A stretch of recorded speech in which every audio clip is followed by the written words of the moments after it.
This is the ninth collection of UFO files to arrive at the National Archives in Kew, and this consists of 25 separate files and somewhere around 7,000 pages of information. So the papers that have been released today talk about the motives behind the intelligence study that was carried out. And what kind of things do they reveal? Well, the intelligence officer was really keen to have this study commissioned.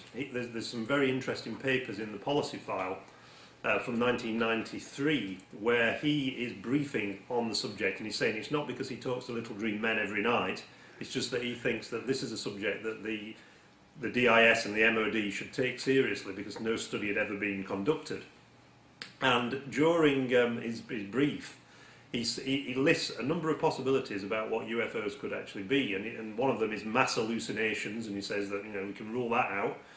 Some of them are hoaxes. He says there's a lot of nonsense that's written about the subject, but despite that, there's still a hard core of sightings by credible observers such as military pilots, air traffic controllers, police officers, that kind of thing. And he says one of the possibilities is that some of these sightings could have been caused by secret aircraft, black project aircraft, perhaps piloted by the Americans or even by the Russians or Chinese. It can't be ruled out. And he then goes into all the possible natural explanations such as clouds and ball lightning and meteors, and he has to consider the possibility that some of them could be extraterrestrial life forms, and he says that that's possible, but there's no direct evidence. Now, if any of those possibilities, such as the extraterrestrial or the Black Project aircraft, were true, there are implications for national security. And he says that the national security implications are considerable because we have many reports of strange objects in the sky, and we've never investigated them. If they are American, then there's probably no threat to national security, although it would be most alarming if they were flying around without clearance in our airspace. If the aircraft were Russian or Chinese, then there would be a threat to national security, and we would urgently need to establish the nature of the craft and its capabilities. And then he turns to the possibility that they could be alien or extraterrestrial. And he says that if the sightings are of devices not of the Earth, then their purpose needs to be established as a matter of priority. And he says that there's been no apparent hostile intent, but the other possibilities are military reconnaissance, scientific, or perhaps even tourism. That they're coming here as we would go, to another country or to visit a national park. They're coming across the universe to visit us. And he then adds another interesting little thing, which turns up in the final report that was produced. He says that if these reports are taken at face value, then devices exist that do not use conventional reaction propulsion systems, and they have a very wide range of speeds and are stealthy. And he suggests that we could use this technology if it exists. I.e., if we could capture one of these things, it could probably be used as some kind of battlefield weapon or new technology. And as with previous releases, there are also several sightings reports in this collection of files. Can you tell us a bit about some of those? One of the collections of papers in these files is about a series of sightings that took place in West Wales, in Pembrokeshire, in 1977 and 1978. And this was the subject of some particularly lurid tabloid headlines. At the time, the Bermuda Triangle was very popular. There's lots of TV documentaries about that. And this area of Wales became known as the Welsh Triangle, because there'd been so many mysterious sightings in that area. And there'd also been reports from various people of people seeing silver-suited humanoids that were believed to have been the UFO pilots that have been seen wandering around in the countryside late at night. And the reason this turns up in the files is because one of the people who made one of these reports contacted her local MP, who was Nicholas Edwards, and she was a lady who ran a hotel on the Welsh coast.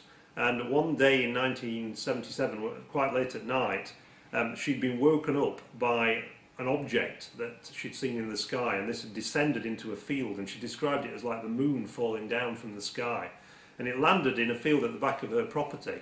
And as she watched, she said she saw two very tall, faceless humanoids who emerged from this object, about the size of a minibus, and appeared to sort of wander around in the field taking measurements.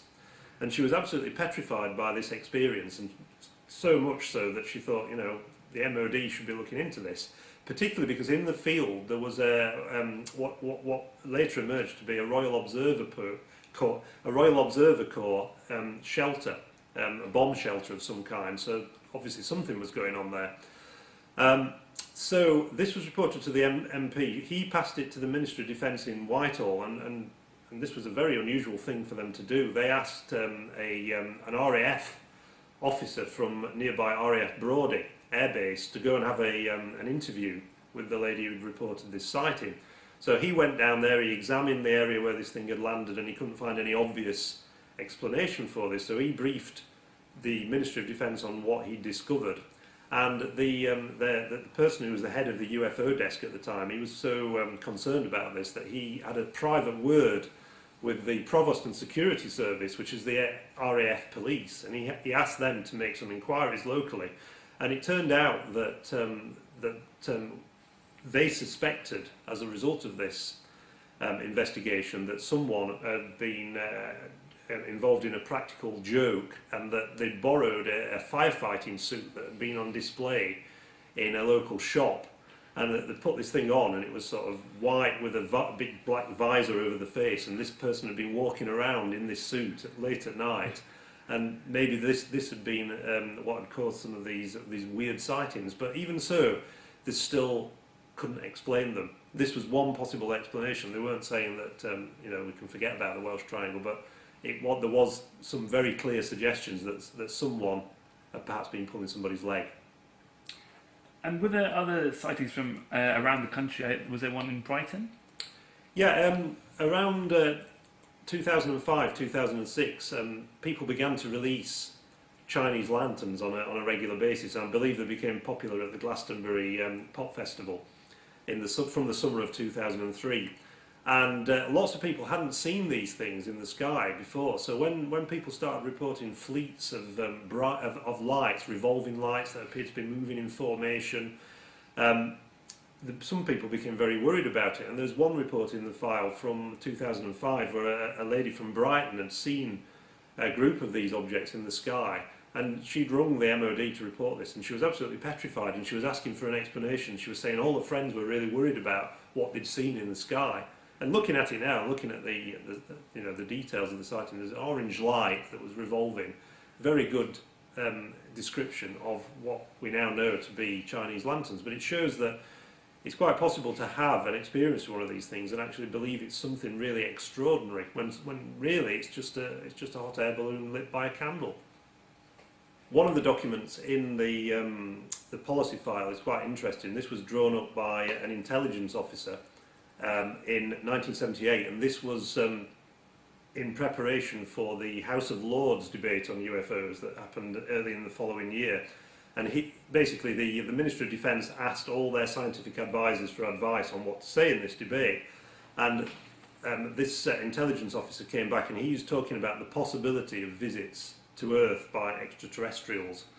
And he said one point that should be made is that if there were extraterrestrial space activity by other civilizations, then one would have expected some of the intensive radio listening searches carried out by reputable scientific organisations in America, for instance, to have intercepted some of the transmissions between spacecraft or between spacecraft and their original base. But as far as he was aware, nothing yet had been intercepted that was acceptable by reputable scientists as being evidence of alien intelligences.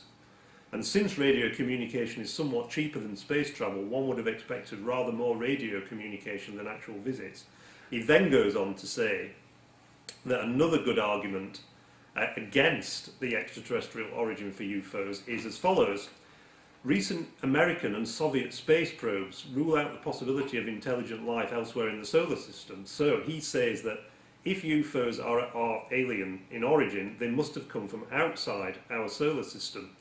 Now, if one makes a reasonable assumption about the number of stars in the universe and the proportion of those which have inhabitable planets, and then further draws up a list of all the interesting places in the universe that an intelligent community might wish to visit, one is driven to the conclusion that a visit to an insignificant planet, such as the Earth, of an uninteresting star, the Sun, would probably not occur more than once in 1,000 years or so, even if one assumes that every intelligent community made, say, 10 launches a year. And he basically says that therefore claims of thousands of visits in the last decade by alien spacecraft to planet Earth is just too large a number to be credible.